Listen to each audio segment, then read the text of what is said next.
Franklin accepted the deal. With the result that they lived under the same roof for a while, but then Eleanor actually built a house for herself on the family estate at Hyde Park. So they didn't just not share a bedroom, they didn't share a house.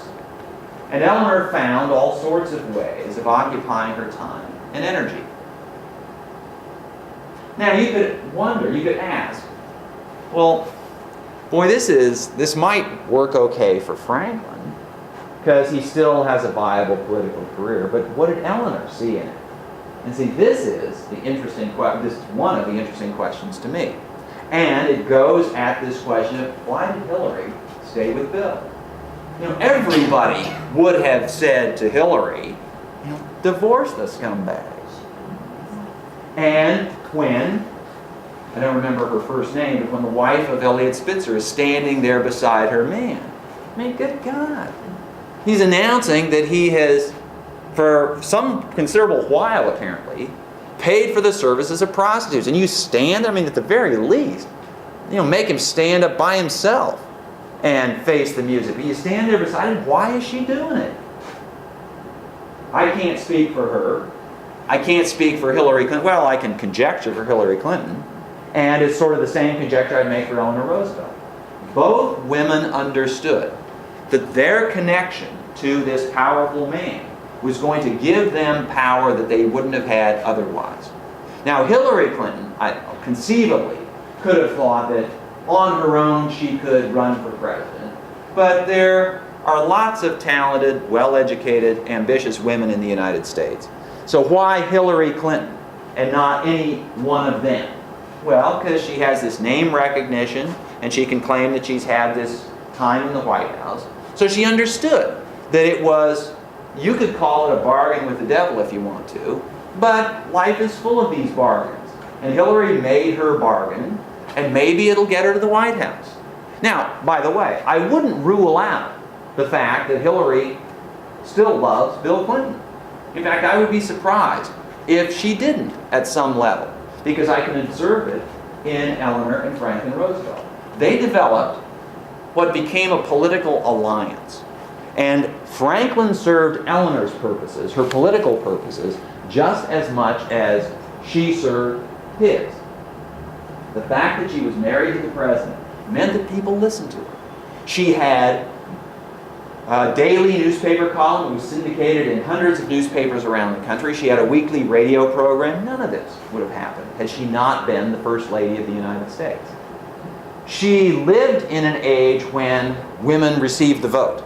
Women got the vote in 1920 in elections all around the country. She could have run for president, for office, but that wasn't in her personality. And so she understood that she would have political influence by her connection to Franklin Roosevelt. But even then, you know, that was part of the deal. But when I read their letters back and forth between Franklin and Eleanor Roosevelt for the rest of their life together until 1945 when he dies. And I read those letters, and there's a sincere affection between the two. It's partly the affection, I assume, of parents who share children.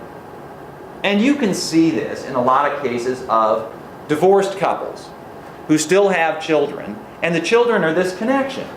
And after they get over the bitterness of the breakup, if there is a bitterness there, then oftentimes they can sort of remember what it was they had in common in the first place. And in the case of Eleanor Roosevelt and Franklin Roosevelt, you see this. And you see that they shared a lot of political views, and they both believed that they were embarked on this very important effort to remake America for the better. And so they would talk about what they can do. Eleanor was always pushing Franklin harder than he was able or willing to go. And so she got impatient with him. He got impatient with her because she never seemed to stop pushing her causes. And oftentimes he just needed to relax and get away. He was, as I say, he was on stage all the time. Well, everybody needs a certain amount of downtime. And Eleanor never seemed to let him alone. So figuring out this relationship is a central part of my story. And I don't profess any great confidence in the story I'm going to tell. I'm just saying, okay, I can tell what the evidence is. This is what we know. Now, beyond that, what can we suppose? What can we infer? And I'll say, I've been studying, this is what I've come up with. You know, it might not be right, but there it is. Other questions? Yes? I was going to ask you a question last night. Sure. And what do you think about G.W. going off on crusades and his particular political agenda to invade countries that we really didn't have any interest in, Iraq in particular? But Okay, I'm going to answer your question as best I can. And I will confess that I don't know George W. Bush personally. I've met him a few times, had dinner with him. But I don't profess to be a close friend. I don't have any particular insight into his psyche. So this is somebody from the outside observing and trying to figure out what is going on. As I said last night, one of the fundamental things we historians do is try to get our students to ask the question. We try to answer the question, what were they thinking? So what was George W. Bush thinking in ordering the invasion of Iraq?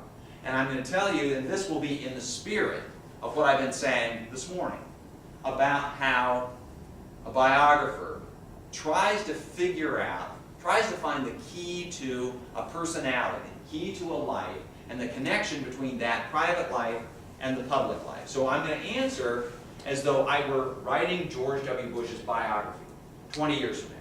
Okay? And again, you don't have to put any store in what I say, but this is the interpretation I'm going to give you. And I'll tell you sort of what we know and what sort of everybody would agree on, and then where I'm going beyond that. But it comes down to this, and there is a very strong psychological element in this. And I am interested that you use the term crusade, because he did. And it was kind of a slip of the tongue when he said, you know, we're engaged in this crusade, because he was quickly reminded, well, wait a minute, don't use that term in dealing with Muslim countries, because it raises images of the real crusades back then, Christians against Muslims, and we don't want to make it a religious thing. Okay. Well, here's my interpretation of George W. Bush. It's sort of like, in some ways, the relationship with George W. Bush is like the relationship between Theodore Roosevelt and Elliott Roosevelt, in that it was the younger brother, Jeb Bush, who was the one who was the political star, the one who found an interest in politics, the one that everybody in the family expected to go into politics. George W. Bush, his father's namesake, was the young playboy, the one who, by his own admission, spent many years of his young adulthood simply partying and drunk.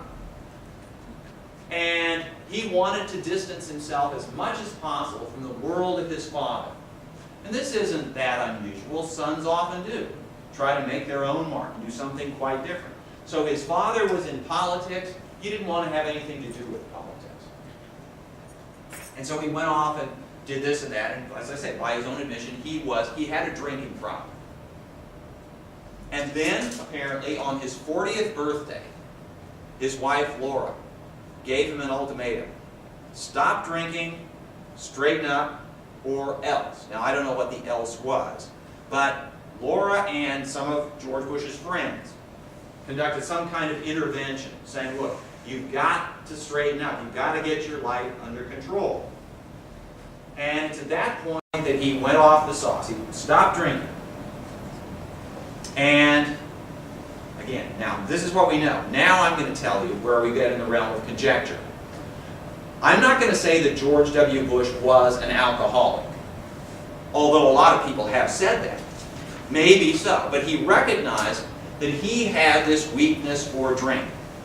And so he took the attitude. Now actually, I don't know, and I suppose this is documented, but I don't remember. I don't know if he ever went through Alcoholics Anonymous or anything like that. But it became clear that he realized he had to get his life sort of in order, under control. And I would interpret George W. Bush's subsequent career as, in part, the reaction of the recovering alcoholic.